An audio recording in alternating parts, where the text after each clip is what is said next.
को समता योग में लाता है। देखिए, हम लोग एकदम सिद्ध तो है नहीं, पर किसी भी परिस्थिति को जो विपरीत भी थी उसको धीरे धीरे अभ्यास कर करके उसमें भगवान डाल करके उसको लेवल पे ले आते हैं, समता में ले आते हैं ना लेकर के। तो ये हमारे अंदर गुण कहाँ से आया, जरा ध्यान देके देखिए, ये गुण कैसे आया? यही तो गुण भगवान जी से आया, यही तो गुरु जी से आया। और किससे आया? कौन हमारे अंदर ऐसा गुण दे गया? अच्छा, अगर कोई और गुण दे सकने वाला होता तो गुरु जी से पहले ही आ जाना चाहिए था, उसके पहले क्यों नहीं आया? जरा आंख खोल के, दिमाग खोल के सोचिए कि ये गुण अगर हमें अब आया है और किसी के द्वारा भी आ सकता था तो पहले क्यों नहीं आ गया?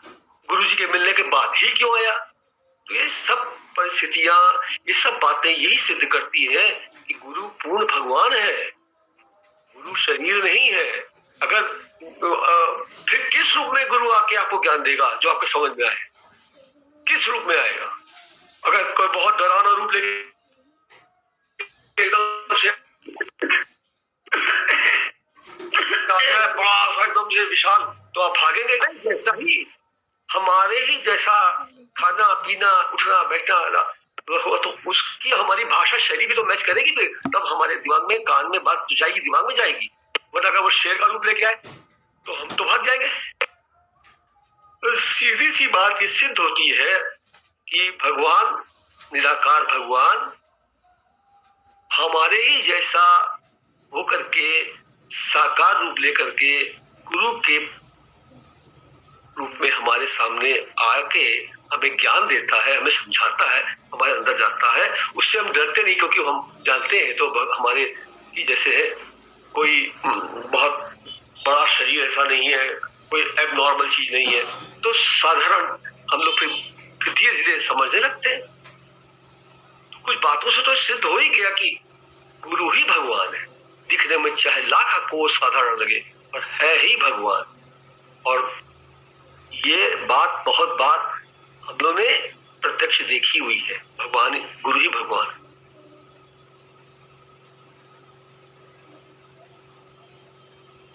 गुरु को जो अच्छा लगता हो वो जैसा कहे वैसा करो, बस तुमको कुछ करना नहीं पड़ेगा, ज्ञान हो जाएगा।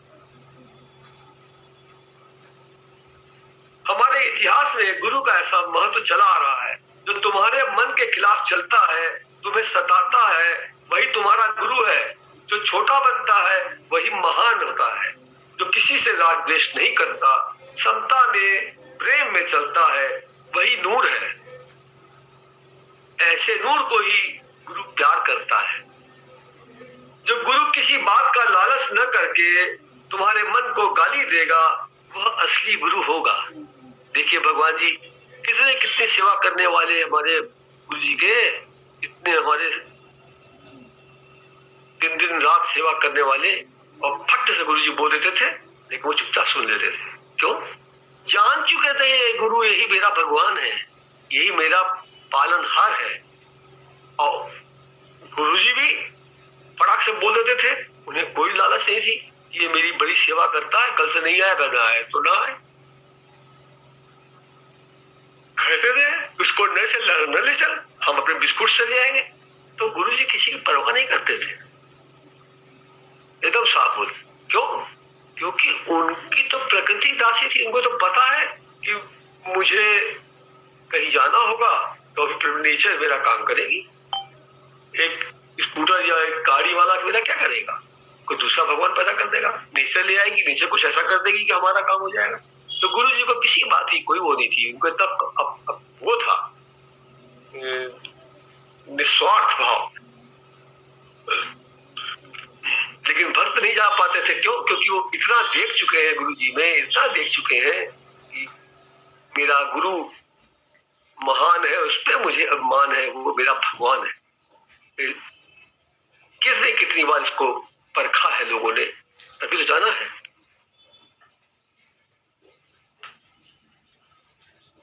जिसको लालच होगी वह यह सोचकर डरेगा कि अगर हम इसको गाली देंगे तो कल से हमारी सेवा नहीं करेगा, हमको कुछ नहीं देगा।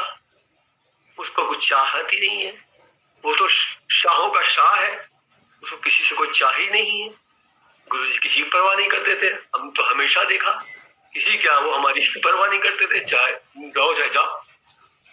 ऐसा गुरु जो किसी में कोई आंख न रखे, कोई लालच न रखे, कोई चाहना न रखे, वो आप समझिए असली तत्व है, असली गुरु है, वो मेरा असली भगवान है।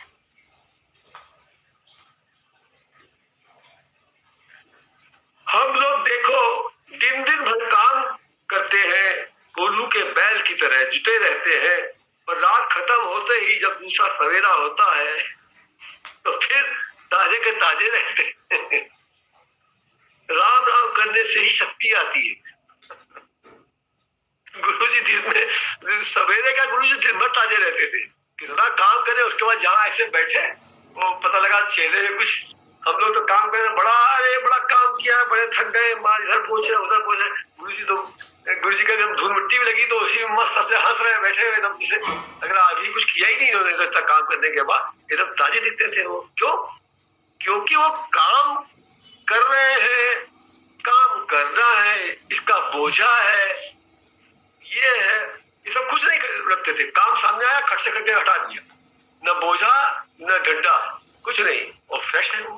क्योंकि वो तो कहते हैं कर दिया, हमने कुछ किया ही किया। गुरु जी ऐसे फ्रेश रहते थे हमेशा, तभी तो हम लोग उनके पास जाके खुश होते थे कि जो खुद नहीं खुश होगा वो एक दुखी आदमी किसी को खुश कर सकता है? कभी नहीं। और जो हमेशा तरोताजा, खुश, प्रसन्न और जिंदा दिल रहता हो, वही तो दूसरे को सुख दे सकता है, मानसिक शांति दे सकता है, जिसका मन हमेशा शांत रहता हो। गुरु जी हमेशा शांत रहते थे, गुरु जी हमेशा प्रसन्न, जब जाओ गुरु जी प्रसन्न मिलते थे, ताजे मिलते थे। कभी कितना भी काम करके बैठे हो तो कभी दिखता ही था इतना काम करके बैठे, कोई बता दे कि ये सब काम गुरु जी ने किया तो आश्चर्य पड़ जाए आदमी, इतना काम करके थकान चेहरे पर होनी चाहिए, ये तो बड़े ताजे दिख रहे हैं। गुरु जी का कोई सानी नहीं है, गुरु जी का कोई जवाब नहीं है। गुरु जी क्या कहते, वो चाहे तो पत्थर में भी फूल रंगीला खिल जाए पल में, ऐसे भगवान। गुरु में वो शक्ति है।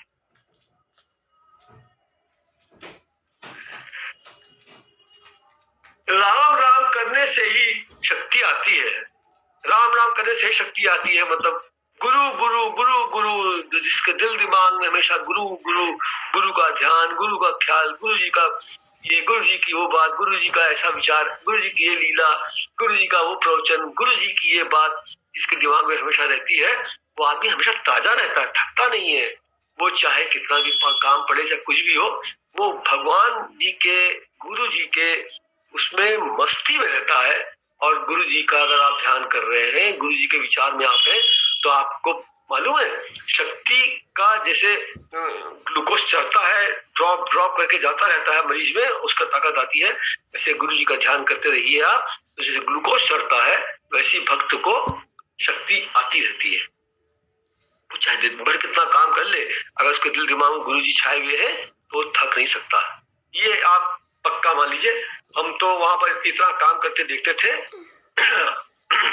अपनी शक्ल तो कोई देख नहीं सकता, लेकिन दूसरे की तो देख ही सकता है। जैसे लक्ष्मी आंटी, बहन जी और जितने गुरु जी साथ रहते, दिन भर जो जुटे रहते थे, अपने शरीर को नहीं देखते थे, लेकिन जब भी देखिए उनको कुछ न कुछ कहा, मुस्कुराते हुए, हंसते हुए और फ्रेश दिखते थे। वो क्या बात थी? क्यों इतना वहां पर शक्ति में मट्टी गारा, दुनिया भर का बालू छानना, ये सब काम हो रहा है, पंप चला रहे हैं, सब कर रहे हैं, लेकिन चेहरा हंसता हुआ, खिलता हुआ दिखता था।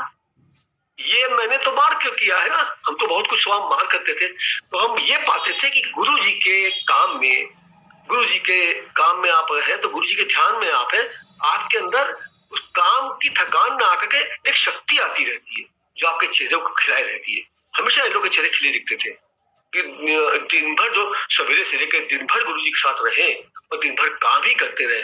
गुरु जी क्या ये लोग आराम से नहीं बैठते थे, कोई पैर दबा रहा है, कोई मालिश कर रहा है, कोई गुरु जी का ये ठीक कर रहा है, कोई बिस्तर ठीक कर रहा है, कोई चदरा ठीक कर रहा है, कुछ ना कुछ ये लोग करते रहते थे, क्योंकि इन लोग को सेवा ज्यादा करने की बड़ी वो थी ललक। तो ये लोग सेवा करने का जैसे बीड़ा उठाए हुए थे, तो दिन भर सेवा कर रहा है और खुश भी दिख रहा है, फ्रेश भी दिख रहा है, चेहरा भी हंसता दिख रहा है। ये क्या है?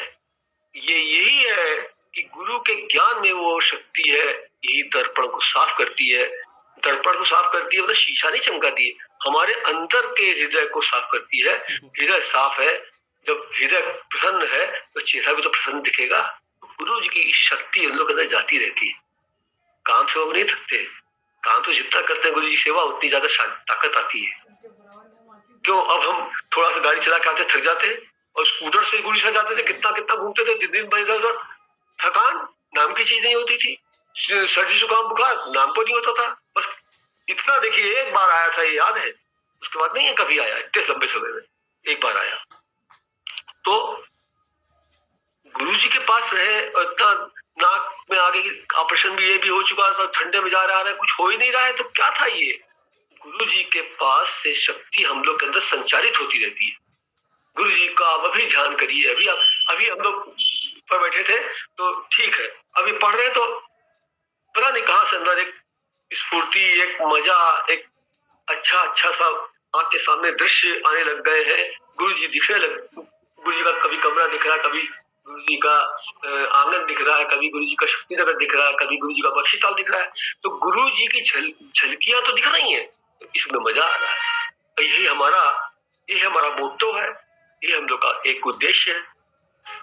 तो गुरु के नाम में, गुरु की सेवा में, गुरु के साथ रह के कोई भी काम करे, कुछ भी परिश्रम करे, उस परिश्रम की थकान नहीं लगेगी, शरीर को भी थकान नहीं लगेगी, बल्कि ताकत का संचार होता रहेगा।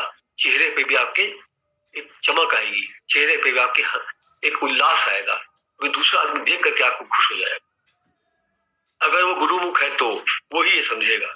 संसारी आदमी को तो छोड़ दीजिए, क्योंकि संसार वाले भक्तों को कहते पागल, और हम लोग समझते हैं दुनिया पागल, तो वो भाषा अलग है, इसलिए उसकी बात नहीं कर सकते। गुरुमुख आएगा वो जरूर देखेगा कि देखो लोग गुरु जी की सेवा कर रहे हैं, और लोग चेहरे तो कितने अच्छे, देखिए सब के सब कितने अच्छे लगते थे, सबके चेहरे कितने खिले रहते थे। क्यों? वो गुरु जी से एक अदृश्य ताकत अंदर पाते पाते इतने प्रसन्न रहते थे, अपने आनंद में रहते थे। और जब दिन भर गुरु के साथ है, पता दिन भर तो ब्रह्म में ही है, दिन भर आत्म तत्व में बैठे हैं, आत्म स्थित है। तो जो आत्म स्थित है तो शक्ति किसको क्या जाए, तो शक्ति इसके अंदर ऑटोमेटिक जा रही है, वो तो शक्ति के पुंज में बैठा हुआ है। तो गुरु जी के पास चाहे कोई कैसा काम करे, उसको शक्ति ही शक्ति मिलती रही है। आज भी आप गुरु का ध्यान करिए, ध्यान करके कहीं जाइए, आपके रास्ते में कोई बाधा नहीं आ सकती। वो क्या है? वो गुरु की शक्ति है जो आपके आगे चलती है, आपका रास्ता साफ करके चलती है, वो आपको नहीं दिखती, आप महसूस कर सकते हैं। अगर आप गुरुमुख है तो आप ऐसी बहुत सी चीजें देख सकते हैं जो साधारण आंखों से नहीं देख सकती। जब नरसिंह भगवान बहुत क्रोध में आ गए, शांत नहीं हो रहे थे, तब प्रहलाद ने प्रार्थना की और भगवान तुरंत शांत हो गए। इसी तरह पूजा, गुरु जी की पोती, ये बच्चा है, बच्चे का दिल साफ शुद्ध होता है। अभी हम किसी भक्त से नाराज थे, इसने प्रार्थना की, तुम्हें जो चीज नहीं पसंद है मत खाओ, लेकिन घृणा मत करो, दूसरे को मत घिनाओ। क्या घृणा करना? छुआछात भी जी का जंजाल है। आज बड़ी छूत करते हो, बाहर कहीं जाओगे तो क्या घर जैसी शुद्धता मिलेगी? मिठाई खाते हो, उसको बनाने की विधि की गंदगी देखो तो पता चलेगा कि कितनी अशुद्धता है, कितनी मक्खियां उसमें बैठती हैं, और बड़े डब्बे पैक होकर आती है, बड़े साफ खाते। तो गुरु जी कह रहे हैं इसी प्रकार कोई खा रहा है खाने दो, उसके क्या खा रहा है क्या नहीं खा रहा है, कैसे खा रहा है, आपसे अगर आपको नहीं खाना आप शांत बैठिए, लेकिन उसके ऊपर आप ऐसा वैसा मत करिए। व्रत में मिठाई को शुद्ध समझकर तुम खाते हो, छूत छात से कोई लाभ नहीं। जो सतगुरु की शरण लेता है उसका दिल मुलायम हो जाता है। तुम गुरु को छोटा मानते हो, पर गुरु के बिना भजन कहाँ होता है? गुरु के बिना कोई भजन करके दिखा दे, इतने लोग बैठे, गुरु को बीच में न रखिए, भजन करके दिखा दीजिए, चलेगा ही नहीं, भजन ही नहीं होगा, निकलेगा ही नहीं मुंह से, बात ही नहीं चलेगी। आधार क्या है? गुरु। जब उसका आधार होगा, जब उनको हम अपने सामने हाजिर नाजिर मान करके उनका कोई भी लीला का ध्यान करके जब बात करेंगे तभी तो हम उनके बारे में बता पाएंगे। जब उनको ध्यान ही भी नहीं होंगे हमारे तो हम उनकी बात क्या बताएंगे। तो बिना गुरु के भजन हो ही नहीं सकता। कीर्तन हो सकता है, भजन नहीं हो सकता। कीर्तन और भजन बड़ा फर्क है। कीर्तन का मतलब ढोलक मंजीरा झांझ ताल वाल सब ले खूब बढ़िया गा दिया, खूब शोर मच गया, सब मोहल्ले में शोर मच गया कि इनके यहाँ बड़ा अच्छा कीर्तन हो रहा है। लेकिन भजन क्या होता है? भजन जो दिल में जाती है बात, जो गुरु जी की वाणी हृदय के अंदर प्रवेश करती है, जिसपे हम चल पाते हैं, जिससे हमारा मन शांत होता है, विकार मुड़ते हैं, सारा विषय विकार हमारा मुड़ के भगवान में चला जाता है, वो होता है भजन। जिसमें हम अपने गुरु जी को भजते रहते हैं, वो हमारे दिल में आते हैं, हमारा दिल उतना उतना साफ होता है, उतना उतना गुरु जी तरफ आकर्षित होता है और हमको एक आनंद आता है। तालसुर का में एक तालसुर में तो मजा है, थोड़ी देर के कुछ ना करने से तो अच्छा है। लेकिन जो भगवान का ध्यान करके भजन करते हैं, उनको दिल में धारण करके भजन करते हैं, उनके एक एक वचन को पालन करके चलते हैं, ये होता है भजन।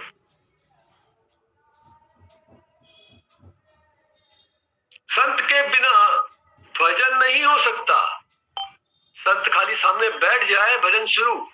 गुरु जी आके बैठे, जैसी बैठे वैसी भजन, बिना शोर वाला मूक भजन, ध्यान वाला भजन शुरू।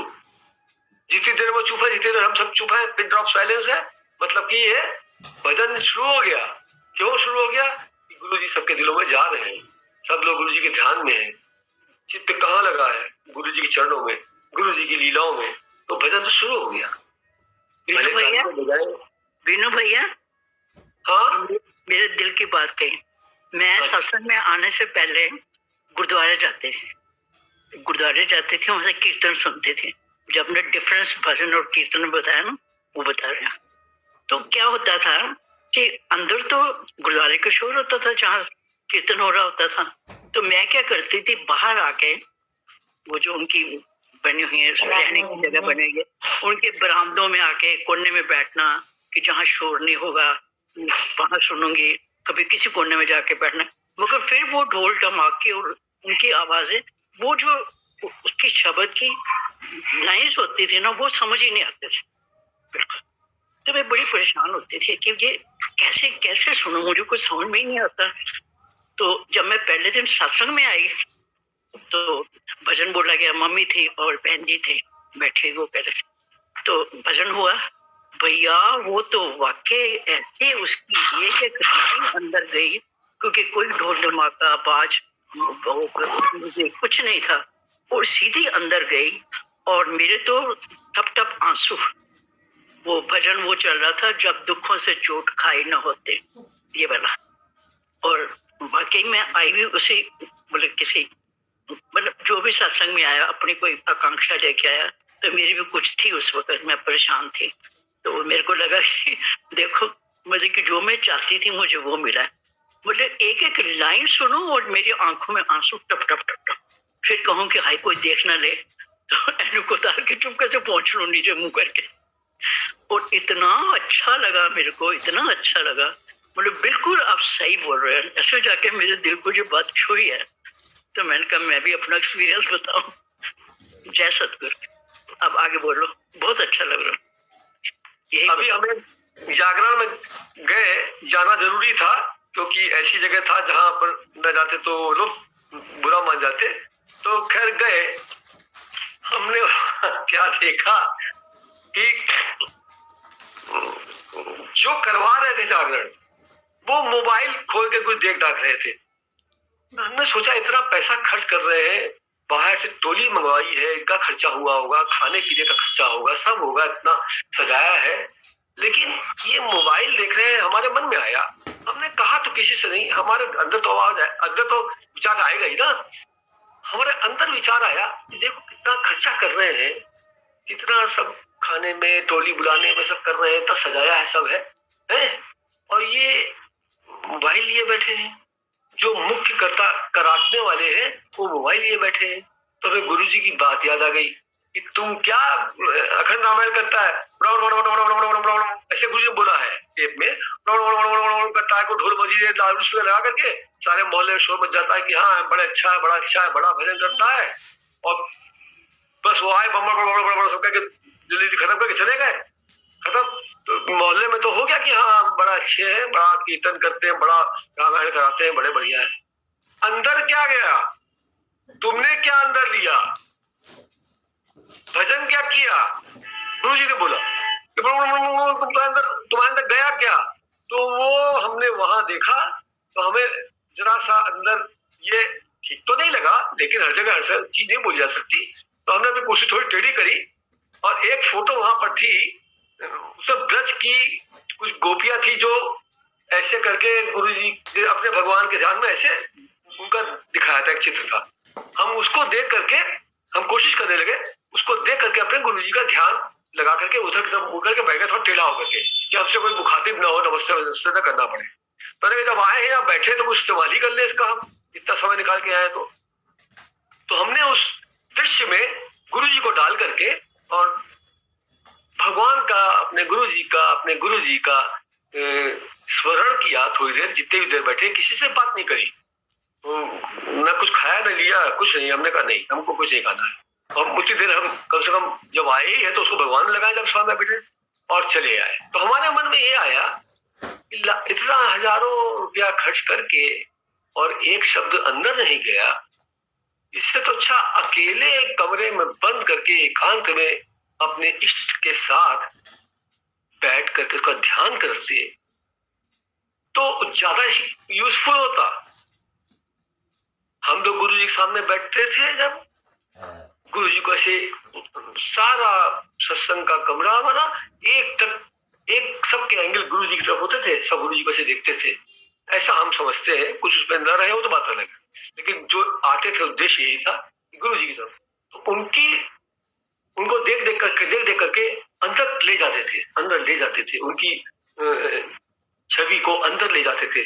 जितना उनको देखें, जितना इन आंखों से देखें, जितना वो अंदर जाएंगे, उतना हमारा हृदय तो शुद्ध होगा, हृदय शुद्ध होगा तभी तो अंदर ज्ञान भी जाएगा। तो गुरुजी ने कहा है ये रो शोर कर दिया, अक्षर समझ में नहीं आ रहे, शब्द समझ में नहीं आ रहे, भजन बहुत धीरे धीरे गाए, एक एक लाइन का अर्थ समझ में आए। हमने आंटी से ये बात और सीखी कि भजन सब गा जाते हो, लेकिन भजन के अर्थ पर ध्यान नहीं देते हो, कोई ऐसे डांट के बोला था उन्होंने। अब भाई पहली बार कोई समझाएगा, जब देखेगा कि बार बार भजन गाते हैं, भजन बहुत बढ़िया गा लेते हैं, ठीक है, जोर से गाते हैं वो भी ठीक है, सब लोग मिलकर एक ग्रुप बना के भजन गाते हैं, भजन में जोश आता है, लेकिन भजन के लाइनों का शब्द का अर्थ क्या है, क्या गया अंदर, तब उन्होंने भजन के लाइनों का शब्द का अर्थ समझना शुरू किया। फिर हमारे भी अक्कल आई, फिर हमने भी बहुत सी लाइनों का अर्थ भजन में जो हमको समझ आया उनसे पूछा, और पूछ के किताब में ही लिख लिया है। इतने अच्छे अच्छे अर्थ जो हमारे को समझने चाहिए थे, उनसे पूछ के किताबों में ही लिख लिया, जैसे नोट्स लिखते हैं। तो तब हमारे और ज्यादा समझ में ये बात आई कि हाँ, भजन गाने से क्या, भजन का जब तक पूरा एक एक लाइन का, एक एक शब्द का अर्थ हमारे अंदर नहीं जाएगा, तो खाली मुंह से गा देना, जबान से गा देना, कोई फायदा है? संत बड़े परमार्थी जाके शीतल अंग, तपत बुझावत और की दे दे अपना रंग, संत न होते जगत में डूब मरे संसार। क्या इसका तो पहले सीधा सीधा अर्थ यही है। हम लोग कितना दुनिया से जहां से भी थके मांदे परेशान घबराते हुए गुरु जी को पहुंचते थे, जैसे ही गुरु जी सामने बैठते थे, सारे हाथ पैर की हरकत, दिल दिमाग की हरकत, सब एक जैसे फुल स्टॉप लग जाता। भगवान जी को देख करके ऐसा लगता था कि जैसे सर से लेके पूरे शरीर में कोई ठंडक आ गई, और अगर उन्होंने प्यार से दो शब्द बोल दिए, पूछ लिया जिससे जैसे ही, तब तो न जाने क्या हो जाता था। लगता था कि न इसके पहले दुनिया है न इसके आगे दुनिया है, बस सब कुछ ही। ऐसा मजा आता था भाई। ऐसा मजा तभी आता है जब आपको गुरु पे बहुत श्रद्धा हो, बहुत उनसे प्यार हो, उनमें बड़ी आस्था हो, के लिए ये ना हो कि जैसे हमें वैसे ही गुरु जी का शरीर है, अपने समानता में लेके बात करे तो फिर उसको फायदा नहीं मिल सकता। उसको गुरु में श्रद्धा, गुरु में उच्च भाव, गुरु के लिए पूज्य भाव, मेरा गुरु सर्वे सर्वा है, मेरा आधार है, इस तरह का भाव होगा और एक निष्ठ होगा। ये भी नहीं कि अभी यहाँ सवेरे सत्संग कर रहा है, दोपहर में वहां जा रहा है, दोपहर में वहां जा रहा है, ऐसे उठते बैठते खाते पीते सोते सिर्फ एक गुरु, सिर्फ एक गुरु जी। तब तो गुरु जी उसको स्वीकार भी करते हैं। वरना जैसे मेहमान आया चला गया, ठीक है, कुछ दिन बाद देखते गुरु जी नहीं सुधर रहा है तो उसको हटाने का भी इंतजाम कर देते। तो गुरु जी को भीड़ चाहिए ही नहीं, उनको फालतू की पॉपुलैरिटी चाहिए ही नहीं। वो तो पहले कहते थे, हमारे यहाँ उनके यहाँ बड़े बड़े आते थे, टीवी आर्टिस्ट वगैरह भी आते थे। उन्होंने कहा कभी इसको निकालना नहीं कहीं, हमको यहाँ भीड़ पसंद नहीं है, शोर मच जाएगा तो हमारा रहना मुश्किल हो जाएगा। जो मेरे असली है, मेरे आते हैं वही ठीक है। तो बताइए, गुरु जी कोई प्रोफेशनल तो थे नहीं जैसे आज के लोग हैं कि चाहते बड़ा पंडाल सजे, बड़ी भीड़ लगे, बड़ा हारमोनियम और पियानो सब लगे। मजीरा है तो है, नहीं है तो नहीं है, ढोलक है तो नहीं है, कोई बात नहीं, भजन हो रहा है। कई बार तो गुरु जी भजन ऐसे से गाते थे कि क्या बताए, इतने अच्छे से भजन गाते थे कि आप भजनों में आकर दिल एकदम डूब जाए। गुरु ऐसा। अरे अतः संत के बिना भजन हो ही नहीं सकता। अरे लोगों, तुम्हें क्या है, या वो जाने या मैं जानूं। ये प्रेम की बात है। प्रेम करने वाला या तो खुद समझता है या उसका प्रेमी जानता है उसके दिल का दर्द। सिपारा पढ़ने से, वेद शास्त्र पढ़ने से भगवान नहीं मिलता, प्रेम से ही भगवान मिलता है। और कोई जगह परमात्मा के मिलने की नहीं है। प्रेमी का हृदय ही परमात्मा का घर है। हृदय में परमात्मा का प्रेम होगा तो प्रेमी का शरीर से सामना हो या ना हो मायने नहीं रखता, पर प्रेम ना हो तो शरीर के पास भी हो तो कोई लाभ नहीं। अतः प्रेम ही एक सार है। भगवान के पास आए आप और आप उनके प्यार में एकदम से, उनके स्नेह में आप सब भूल गए। और ऐसा होता था शुरू में, तो खैर नहीं होता था, लेकिन जब गुरु जी के पास लगातार काफी दिन सत्संग में आते आते बिल्कुल चित्त रमने लग गया, तब क्या होता था कि आप समझ लीजिए कि 3-3 साढ़े 3 घंटा हम लोग गुरु जी के प्रवचन सुनते रहते थे और कमरे से कोई नहीं हिल पाता था। और बहुत जब सत्संग पूरा हो उसके बाद हाथ पैर ऐसे लगते थे जैसे कि बड़े भारी भारी हो गए, पैर लगे जैसे भारी, हाथ लगे जैसे मोटे मोटे हो गए हैं और जल्दी जल्दी ऐसे ऐसे कर न पाए। फिर बहुत देर बाद धीरे धीरे फिर लगता था शरीर अब चलने फिरने लायक हुआ। ऐसा गुरु जी क्या होता था, उनकी शक्ति से होता था। वो बहुत अच्छा लगता था। वो चीज वो इतनी अच्छी होती थी कि क्यों गुरु जी के पास हम 4-5 लोग, जब जैसे कभी गुरु जी कहीं न जाए, लेट जाए कि चलो आज बैठे हैं यहाँ पर, दिन भर अगर बैठे रहे तो बैठे हैं, कई घंटे बीत गए, 4-5 घंटे बीत गए और पता नहीं चला कि समय कहाँ चला गया। क्यों? क्योंकि गुरु जी के पास से ऐसे वाइब्रेशन आते थे, ऐसा एटमॉस्फेयर होता था, ऐसा अंदर से मजा आता था। तो गुरु जी के पास ही से आता था कि हम लोग बैठे रह जाते थे। और यहाँ तक कि जब रात हो जाए तो भी जाने का मन नहीं करता था। क्या ऐसी अलौकिक चीज इनके से निकलती थी जो हम लोग को हिलने नहीं देती।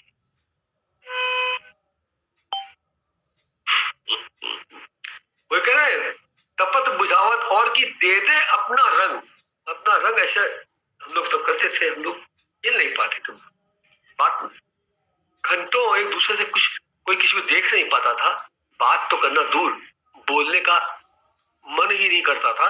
भगवान जी को ऐसा आकर्षण, ऐसी ताकत, ऐसी वो चीज थी कि हम लोग उसमें बहुत मजे भाई आते थे। राम राम करो, राम कहने का मजा जिसकी जुबान पर आ गया, मुक्त जीवन हो गया, चारों पदार्थ पा गया। कहते हैं फ्री फंड में संसार का यश वैभव फ्री फंड में मिल जाता, उसको मिला है, मिल रहा है और मिलता रहेगा। कब तक? जब तक उसका दिल गुरु जी के नाम, गुरु जी के ध्यान में, गुरु जी के सत्संग में आनंद लेगा, उसमें चित्त लगा रहेगा, ये कहीं नहीं जाएगा। इसलिए सत्संग के नियम से ये हम लोग की जो भक्ति है, वो जिसे पीतल का बर्तन चमकाया जाता है रोज, तो ये सत्संग का सुबह शाम का जो नियम है, हम लोग की भक्ति को भी चमकाता रहता है। ये तो भक्ति पर भी धूल पड़ जाती है ना।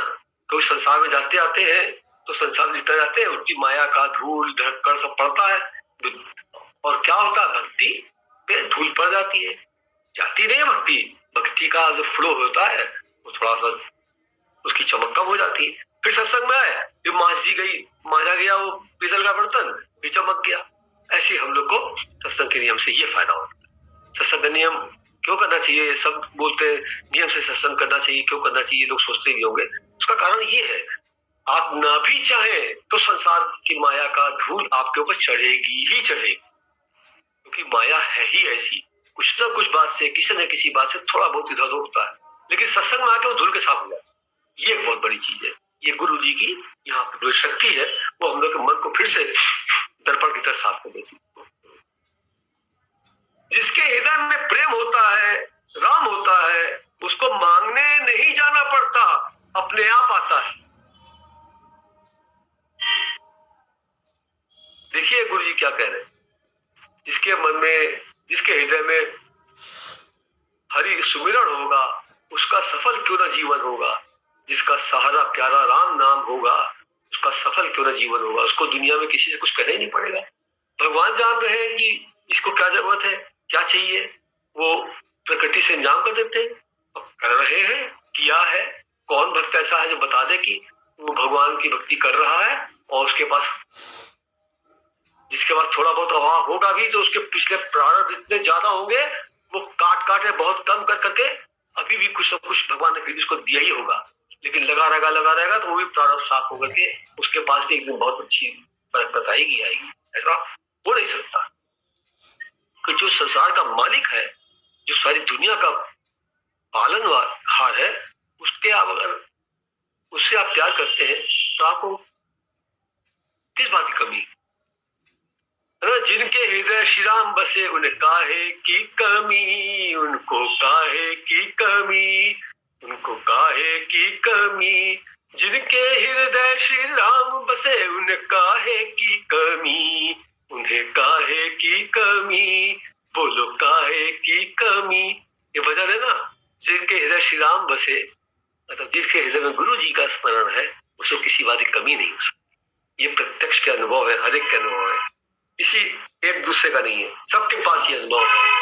अब तो सबके पास अनुभव हो ही चुका है, क्योंकि इतना गुरु जी को सत्संग करने के बाद, गुरु जी को साथ रहने के बाद, ये इस चीज का अनुभव सबको हो चुका है और है। ये भाई देखिए, रिवीजन हो रहा है, नहीं हो रहा है कि धीमा पड़ गई ये बात, अब रिवीजन हो गई कि हाँ भाई, जो कुछ हमारे पास है ये गुरु जी कृपा है। ये हमारा रिवाइज हो गया ना, तो हमको अगर अहंकार आने वाला होता तो वहीं से लौट जाएगा, क्योंकि अब हमारा रिवीजन हो गया कि हमारा जो भी यश वैभव है ये गुरु जी की भक्ति से ही है। तो क्या होगा कि हम पहले जागे रहेंगे अहंकार करने से पहले। नहीं तो अहंकार कर लेंगे तो नेचुरली लॉस तो होगा ही होगा। अहंकार क्या है, कुछ ना कुछ तो लेके जाता है। अहंकार आया, किसी से गुस्सा किया, इज्जत गई, मान गया, बेइज्जती अलग हुई। पर गुरु जी के पास आए, कहा भाई जो कुछ है तुम्हारा कुछ नहीं है, सब गुरु जी की कृपा से है, अहंकार न करना। अहंकार किया तो समझ लो ठीक नहीं होगा, तुम्हारा ही नुकसान होगा। लीजिए, अलर्ट कर दिया भगवान ने। सत्संग में आके रिवीजन हो गया कि अहंकार ही सबसे बड़ा शत्रु है। ये सारा जितना हमारे पास आज जितना सब दिख रहा है, हमको जो भी सहूलतें हैं भगवान गुरु जी ने दी है, तो इस पर हम ये न माने कि हमारा कोई पुरुषार्थ है, सब गुरु जी की कृपा है, उनकी वजह से हमको ये मिला। क्या होगा इस सत्संग का फायदा? ये है कि रिवीजन हो गया, अब आप अहंकार करने से बचेंगे कि भाई ये सब हमारा नुकसान हो जाएगा, इसलिए अहंकार नहीं करो। भाई नहीं, अब आएगा भी तो नहीं, सब गुरु जी की कृपा से। डर के भी बोलेंगे तो कम से कम मन सुनेगा तो धीरे अंदर चला जाएगा। तो ये सत्संग के नियम का एक फायदा है।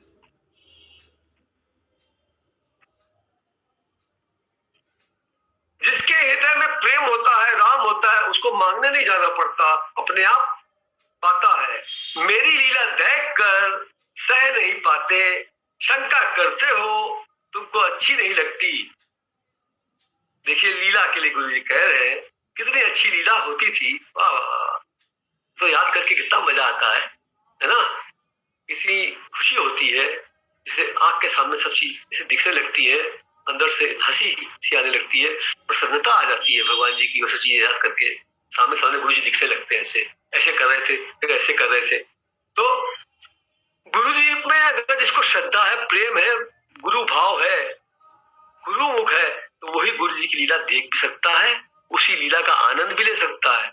वरना मेरी लीला देखकर सह नहीं पाते, शंका करते हो, तुमको अच्छी नहीं लगती। पोते पोती बहू बेटे की लीला देखकर आज खुश होते हो तो कल दिल चलेगा, लेकिन मेरी लीला देखोगे तो सदा खुश रहोगे। देखिए हम लोग आज भी गुरु जी कोई लीला की बात करते हैं, सारे लोग कितने खुश होते हैं, फ्रेश हो जाते हैं। और कोई बताता है थोड़ा बहुत भी गुरु जी कोई बात जो हमको नहीं पता है, आज हमको पता लगी, तो हम उस बात में कितना उस बात का चिंतन चलता है कि अरे ऐसा था, ऐसा ऐसा, अच्छा ऐसा ऐसा गुरु जी करते थे, ऐसा भी करते थे, ऐसा भी होता था। कितना अच्छा लगता है गुरु जी की कोई बात ऐसी हो, अपने गुरु जी के बारे में, हमारे गुरु जी के बारे में कोई बताए अगर ये किस्सा जो हमको नहीं पता है, गुरु जी ने ये किया था, वो किया था, यहाँ ऐसा किया था, तो दिल में बस यही आता है ख्याल कि हाय हसन हम न हुए वाली बात याद आती है, अरे हम भी वहां होते, ऐसा मन में आता है ना। तो कितना अच्छा लगता है कि जो हमारे गुरु जी की बातें बताता है, कितना मजा आता है। तो उनकी लीलाओं में जो सामने सामने देखते हैं, उन्होंने कितना मजा लिया होगा, आज याद करके वो उस लीला को उसी तरह से देख लेते हैं जैसे वो समोही है।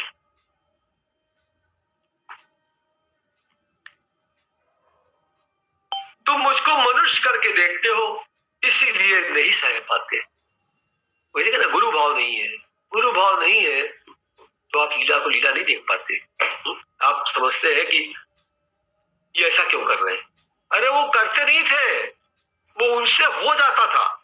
हम जब नए नए आए थे तो हम भी नहीं समझ पाते थे, लेकिन जब मन बिल्कुल प्रगाढ़ता से, तीव्रता से गुरु जी में लग गया, उसके बाद हमारे समझ में आया कि गुरु जी ये सब करते नहीं है, ये इनसे स्वतः होता है। ये कभी अलमारी को बिस्कुट बोल देंगे, कभी स्कूटर को बिस्कुट बोल देंगे, कभी नई गद्दे कुछ बोल देंगे। वो क्या है कि वो रहते हैं अपनी उसमें, और कुछ काम बोलना जरूरी है अगर तो शब्द कुछ भी निकल जाए, पर जो गुरुमुख होता है, जो के साथ उनका मन जिसका उसमें लगा होता है, वो समझ जाता है कि क्या कहना चाहते हैं। ये है बात।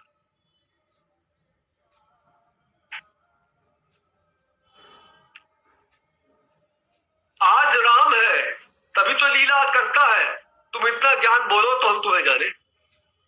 कोई नहीं बोल सकता।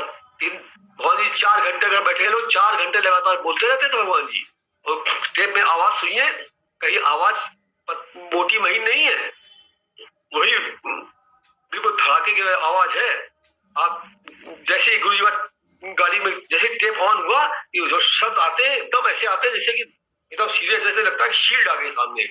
इतने उनके शब्द इतने, उनकी बोली इतनी अलग है सबसे कि वो बोली ही जैसे लगता है कि बहुत बड़ा एक शील्ड आ गई सामने, हमारी क्या कहते हैं सुरक्षा का कवच आ गया।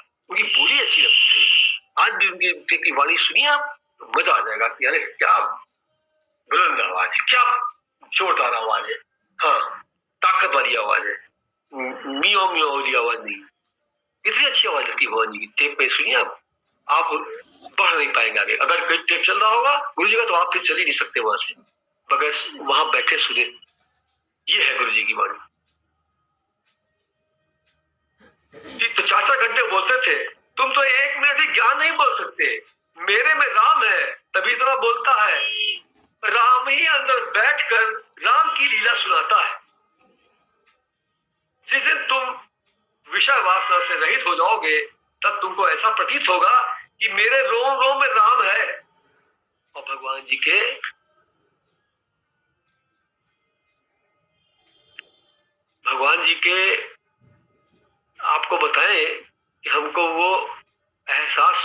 अभी भी है। गुरुजी हमसे कभी कभी जब कोई नहीं होता तो तेल सर में लगवाते थे, तो बड़ा स्टाइल से हमने उनकी स्टाइल अलग देखी। कहे जो बीच का हिस्सा है ना, फिर यहाँ पर ऐसे ऐसे ऐसे ऐसे करके दबा, ऐसे ऐसे ऐसे करके दबा के, जब हम सीख गए वो, तो हम समझ गए। जब करे तो गुरुजी भी हंसते रहे, हाँ सीख गया तू, सीख गया। तो उनका वो सर पे ऐसे करने का, उनके हाथ को ऐसे कभी कभी करने का, उसके पैर, नीचे के पैर की बनावट और अंगूठे की और उंगलियों की, और वो पैर के पास एड़ी में नीचे जहाँ पैर ऐसे होता है, जहाँ पैर क्योंकि ऐसे बना था, गोल गोल अलग सा बना था, सारी चीजें ऐसा का छू रहे हैं। हम आपसे बता रहे हैं, हमको उसके छूने का एहसास हो रहा है कि गुरुजी का सर का हम मांग के बीच में ऐसे करते थे ना, वो ऐसे कर रहे हैं। इतना अच्छा लगता था वो भगवान जी का स्पर्श, इतना मजा आता था।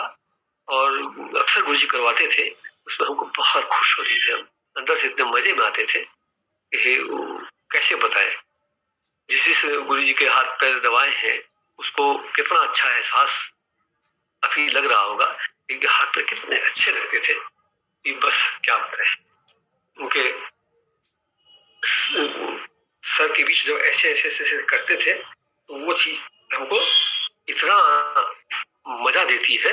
हम कभी कभी इसको याद करते हैं तो उसमें सब ऐसा मन करता है दौड़ कर वहीं पहुंच जाए, एक बार वैसे फिर से सर दबा दे, वैसे पैर फिर से धोए, साफ कर दे, पैर दबा दे, सब कर दे, चले आए।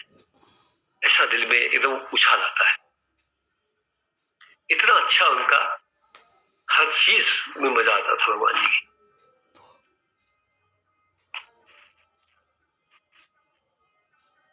जिस दिन तुम विषय वासना से रहित हो जाओगे, तब तुमको ऐसा प्रतीत होगा कि मेरे रोम रोम में राम है।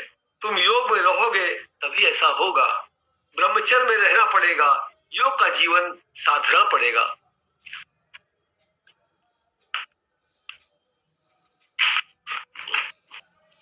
योगी हृदय निवास, भोगी हृदय उदास। भक्त के लिए भगवान को सब कुछ करना पड़ता है। न बोलने की इच्छा होने पर भी बोलना पड़ता है, न खाने की इच्छा होने पर भी खाना पड़ता है। हमारी यही हाल है। भगवान साकार होकर ही गुरु के रूप में आता है। तुम्हारी ऐसी मति है कि तुम सोचते हो कि ये कैसा भगवान है। तुम्हारे संबंधी जिंदा है, बेटे बेटी जिंदा है, बस तुम्हारा गुरु निराकार होना चाहिए। यह कैसे हो सकता है?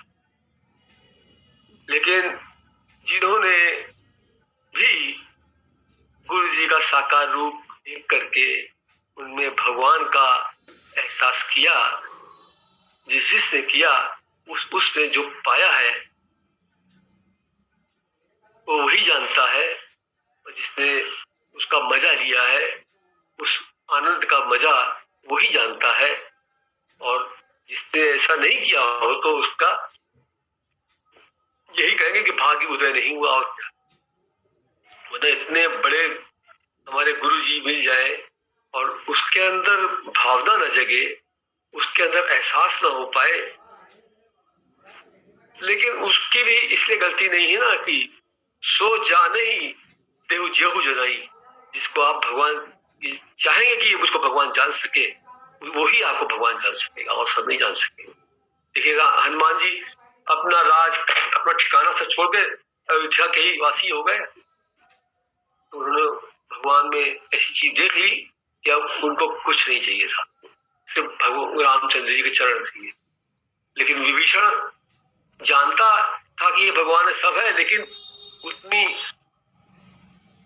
समर्पण नहीं था उसका जिसका हनुमान जी का था। वो तो बस आए प्रयोजन, धर्म अर्थ काम मोक्ष, जिसको अर्थ चाहिए, जिसको कुछ चाहिए, वो पापा के चला गया। लेकिन हनुमान जी को तो कुछ भी नहीं चाहिए था। वो तो भगवान जी के पास, हनुमान जी के तो भगवान जी के पास, रामचंद्र जी के पास ऐसे बैठ गए कि बस वहीं के हैं, अब जाना नहीं है, कहीं नहीं जाना है। सबने तय किया, मीटिंग करी,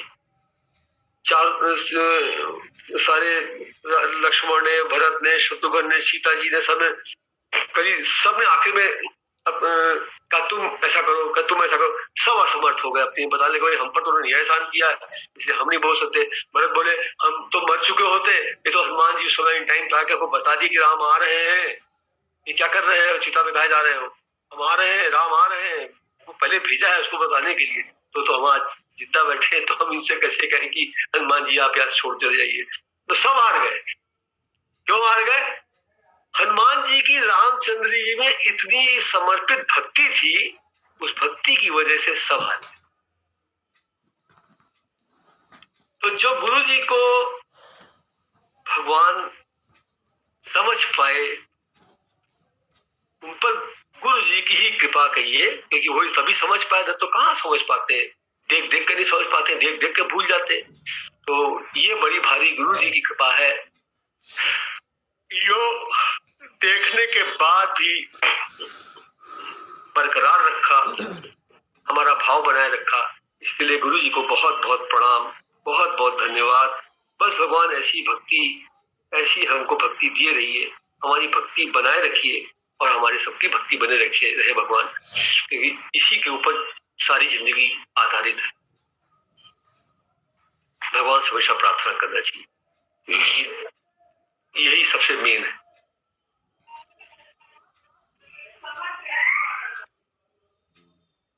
तुम्हारे संबंधी जिंदा है, बेटी बेटी जिंदा है, बस तुम्हारा गुरु निराकार होना चाहिए। ये कैसे हो सकता है? जिस प्रकार लोहे को लोहा ही काट सकता है, उसी प्रकार चेतन को चेतन ही काट पाता है। साकार गुरु ही चेतन मनुष्य को ज्ञान दे सकता है। चेतन मनुष्य को ज्ञान देने के लिए चेतन ही तो चाहिए। लोहा आप बड़ी भारी मूर्ति बनाइए, चाहे किसी की बनाइए, सोने की बनाइए, किसी की बनाइए, वो आपको कुछ बताएगी, कुछ बोलेगी, आपके विषय के ऊपर कुछ बोलेगी, विकार के ऊपर कुछ बोलेगी। लेकिन आप भक्ति इसलिए खूब ज्यादा करते हैं, पूजा इसलिए खूब करते हैं कि वो विकार आपकी बोलती ही नहीं, इसलिए आप मस्त होकर पूजा करते रहते हैं। लेकिन एक बार भी अगर सोने की भी मूर्ति बनाई हो आपने, वो एक बार कहीं ऐसा भगवान करते कि मूर्ति भी बोल दे विकार, तो पूजा घट जाएगी, चला जाएगा आदमी। तो मनुष्य अपना विकार नहीं सुन पाता।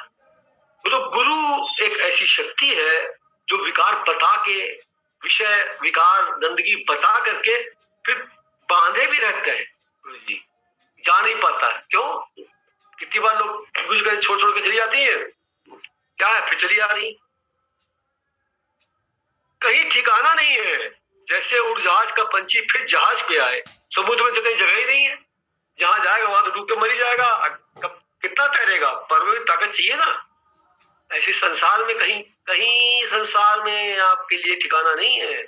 आप किसी क्या, जितना गुरु जी का जा जाकर बैठते थे, अगर आप 2 दिन 3 दिन कहीं अब तुम्हारे रोज आएंगे इस टाइम, वो सोचेगा यार कहाँ फंस गए, रोज आने लगे, दिमाग खराब हो गया, टेंशन हो गया, उसको टेंशन हो जाएगा।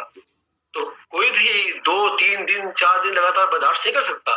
तो गुरु जी थे कितना सहते थे, घर को धर्मशाला बना रखा था। देखिए गुरु जी के बच्चे उनसे बात करने को नहीं पा पाते थे, हमेशा भागते रहते थे पास में। गुरु जी से बात करने के लिए उनको टाइम देखना पड़ता था, समय बोलना पड़ता था कभी कभी कि गुरु जी अम्मा जी आपसे बहुत जरूरी काम है। तब कभी अम्मा जी ने समय दे दिया, गुरु जी ने समय दे दिया, मैं बात कर ली। अपने भक्तों कहाँ गुरु जी कहे सब लोग उधर जाओ उधर जाओ, लेकिन ये हालत थी। तो ऐसा गुरु ने अपने घर को धर्मशाला बनाई थी भगवान जी ने, जो आता था उसको संभाले थे, जो आया रहा वहां खाया पिया पढ़ा सब कुछ किया, और कुछ कुछ तो बाद में भूल के चले भी गए, जिन्हें कुछ नहीं कहा। ऐसे ऐसे गुरु जी कहीं मिलेंगे? वहां रह भी रहे, कहीं कहीं लंबे लंबे समय तक रह रहे हैं, खा भी रहे हैं, सब कर रहे हैं, और बाद में भूल भी जा रहे हैं, कुछ नहीं है। कैसा कैसा देखिए गुरु जी बेचारे, हमारे भगवान जी बेचारे क्यों कहे, वो तो बड़ा सामर्थ है, लेकिन कितना दयालु, उसके बाद भी वो कुछ नहीं बोलते। ऐसे गुरु के जैसा कोई आपका हितैषी, कोई आपका आप में इच्छा न रखने वाला, निस्वार्थ भाव से प्यार करने वाला, आपका भला चाहने वाला गुरु के अलावा कोई नहीं मिलेगा। कोई भी प्यार करेगा कुछ स्वार्थ जरूर रखेगा। एक गुरु ही ऐसा है जो आपसे कोई स्वार्थ नहीं रखता। ये बात बिल्कुल ठोक के बोल रहे हैं। बहुत बार देखा है ऐसा गुरु जी का, ऐसा निस्वार्थ भाव, ऐसा ऐसा परोपकारी प्यार, ऐसा सबको संभाल लेने की क्षमता, सबके लिए करने की भगवान जी के पास जो दिल है वो ऐसा कहीं नहीं है। इसलिए जो भी है अपने गुरु में अगर कुछ चाहता है बनना तो गुरु को बहुत अच्छे भाव से माने, एक निष्ठ होकर रहे। देखिए संसारिक कोई चीज की कोई जरूरत नहीं पड़ेगी, किसी से मांगना नहीं पड़ेगा। बिल्कुल ये एकदम ये बिटर फैक्ट है, ये कटु सत्य है। ये गुरु एक ऐसी शक्ति है जिसके पास क्या चीज नहीं है। आपको दिखने में लगेगा कि वहां गुरु जी के पास ऐसे ही बैठे हुए कुछ नहीं है, वो जहां जाते थे वहां पर मंगल हुए। जहां जाए वहां पर आप किसी बात की सोचना नहीं है, देखना नहीं है। हम लोग नेपाल गए थे गुरु जी के साथ, जीप पे कुछ दिक्कत हो रही थी। आप लोग की मानिए कि जितने थे भक्त कोई चिंता में नहीं था, सब बेफिक्र थे। मैंने गुरु जी है साथ में, गुरु जी के साथ होने की वजह से हम लोग क्या था, बड़े निडर होके जाते थे। अरे भगवान जी है साथ में, क्या सोच रहा है। ये सबका हाल था, बिल्कुल नहीं लगता था, चाहे अंधेरा हो गया हो, चाहे सड़क सन्नाटी हो, दूर जाना है, अरे गुरु जी साथ बैठे हुए। पता है बहुत बड़ा आधार लगता था, जैसे कि क्या है हमारे पास, हमें किसी बात के लिए सोचना नहीं। और सबको भगवान जी नेपाल जाना, वो भी जीप से सबको घुमा के लाना, सबको ले गए थे, उतना हम लोग को घुमाया, सब किया है, कहीं कोई परेशानी नहीं, कहीं महसूस तक नहीं हुआ कुछ ऐसा घुमा के। कहाँ क्यों बेटे दे रहा हूँ?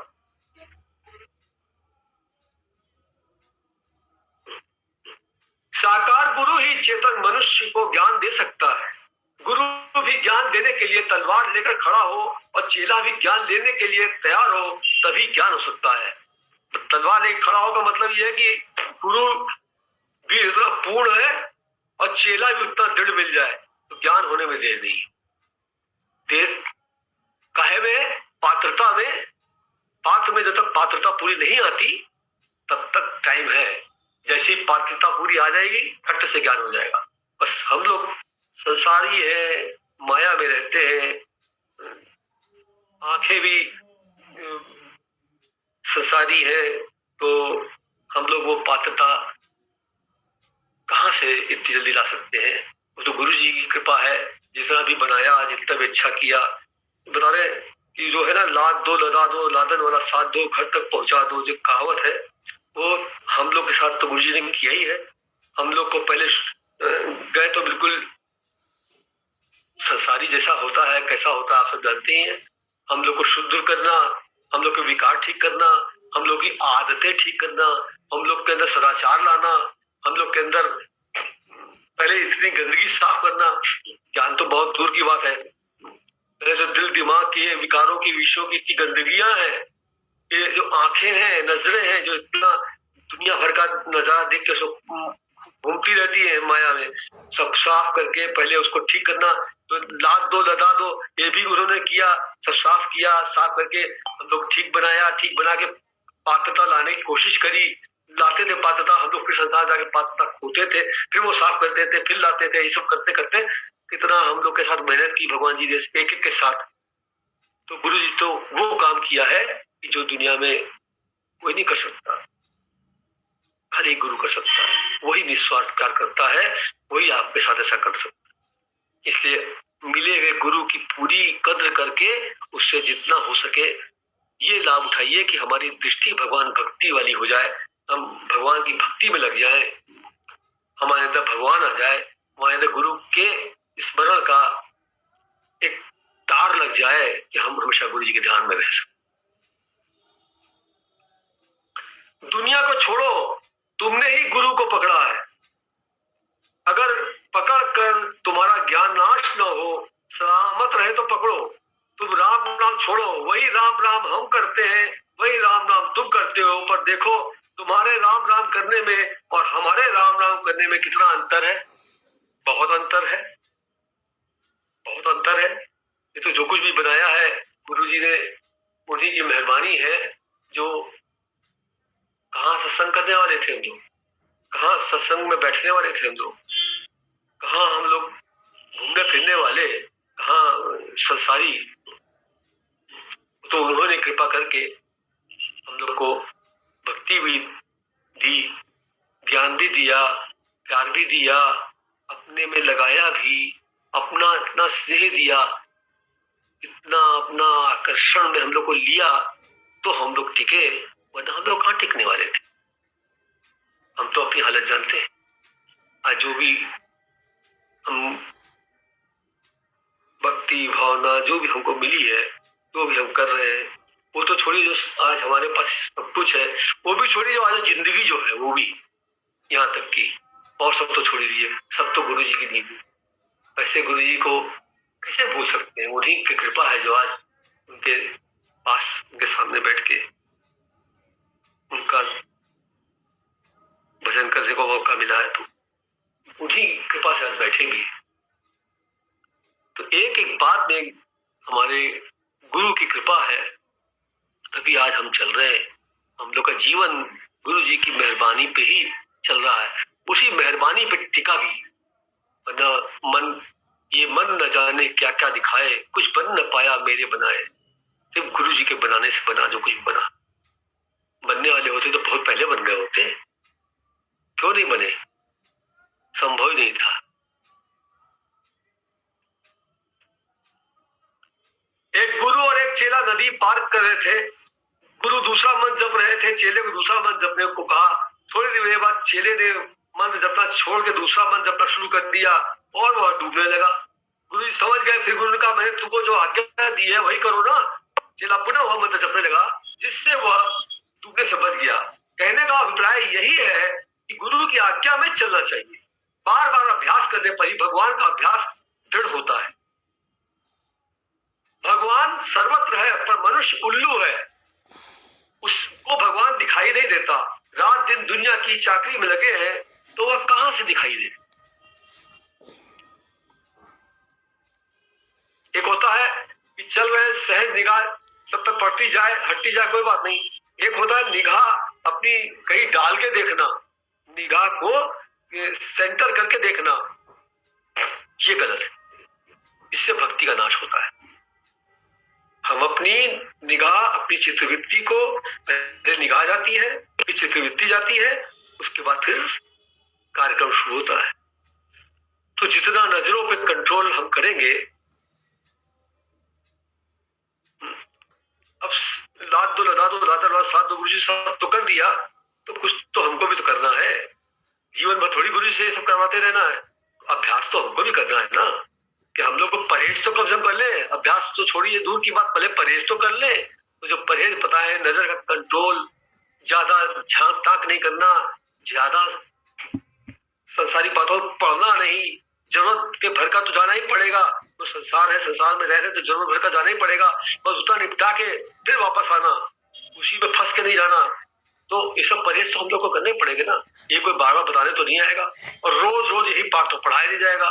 जब ABCD तो प्राइमरी में पढ़ाई जाती है, और ये BA के आदमी को, स्टूडेंट को ABCD पढ़ाई जाएगी एक बार बार, और बार बार ABCD गलती करेगा तो फिर वो पढ़ाई क्या करेगा? BA MA PhD कहाँ करेगा? फिर वो छोड़ दे पढ़ाई करो। तो फिर अगर हम BA MA में आकर के हमें ABCD नहीं आती, तो जैसे हमें बैठने उठने का ढंग नहीं है, हमको नजरों पे कंट्रोल नहीं है, हमारे विषय विकार, निगाहें कहीं जा रही है, दिल कहीं जा रहा है, दिमाग कहीं जा रहा है, और हम सत्संग करते कह रहे, ऐसे कैसे कर रहे हैं? कुछ परहेज हमें नहीं करना है, सब भगवान जी को करना है। और उस पे भी भगवान जी ने हमको अकल दी है, इतने उदाहरण दिए हैं कि परहेज करने से ये होता है, बदपरहेजी से ये होता है। इतना तो जगाया है, छोड़ा तो नहीं जगाया, भगवान बहुत जगाया है। तो इतना जगाया है तो कुछ तो जागे हम। सभी हमारा काम कोई दूसरा करता रहेगा, हम भी तो जागे।